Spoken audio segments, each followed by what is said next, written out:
Well, hey everybody, welcome back to another segment of the Dumas Hotshot 3.5 build. So, where did we leave off last time? Oh, okay, here we go. So, as of now, we've added on the tunnel decking, and prior to doing that, we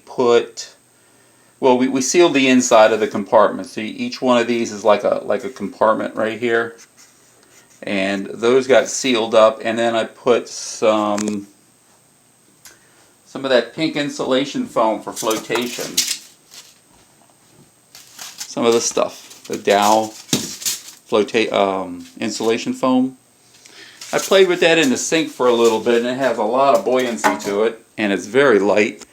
So I got out the old hot wire cutter, and cut up a few pieces that fit inside here.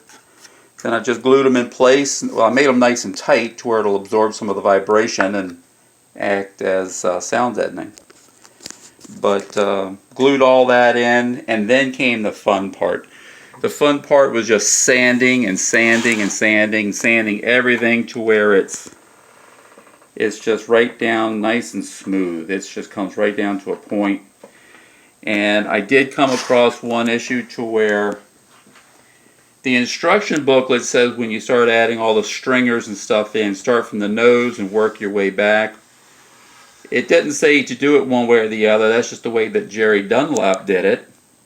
But what I found was these points, the sponson points, were starting to bow out just slightly. So I had to install this tie, bridge, whatever you want to call it. So that's holding the sponsons perfectly straight. And then I will remove that once I get all of the decking on.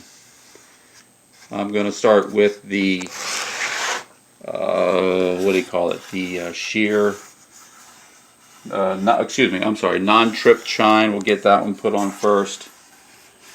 And then from there I want to try to keep it on the jig as long as possible. You know, the instructions never said anything about when to take it off or how long to leave it on or anything like that. I guess it's mostly for the framing, but I just want to ensure everything stays nice and straight. I'm over there cleaning off the double-sided tape when I had everything stuck together. But yeah, there was a lot of sanding involved just to get everything perfectly flat and smooth and make sure the transitions are good. And on the bottom, sorry about that, on the bottom, had to transition these right down, right down, there we go, right down to a point. So I got some, I picked up some 30-minute epoxy.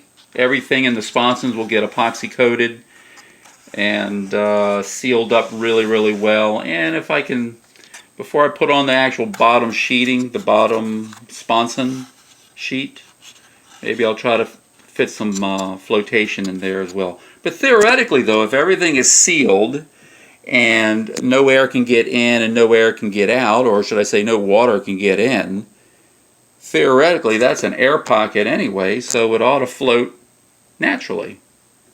So hold on a minute, I'm going to attach one of the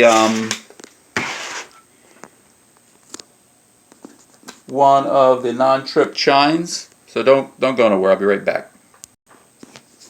Okay, so basically I'm going to have the non-trip chine set in place. This is not tacked in or anything, it's just for illustrative purposes.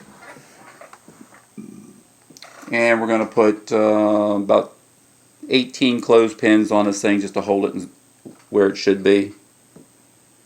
And that's a whole lot of clothespins, but I want to make sure everything is, you know, it'll be nice and tight up against all the stringers.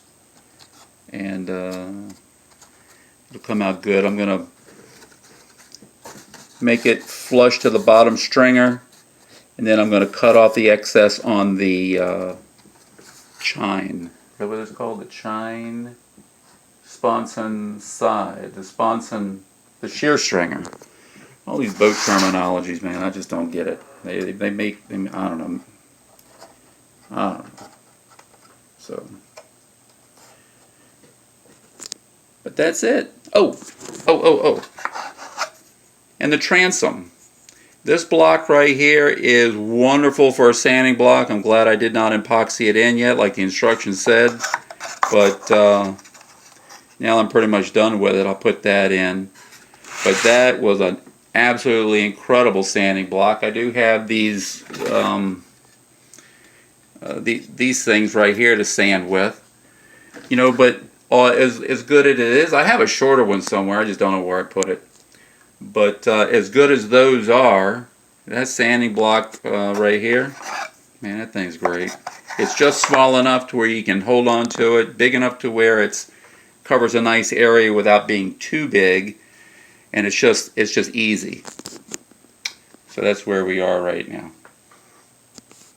I will be back again. I'm going to put the non-trip chines on both sides, and I'll have those sanded down on the next segment.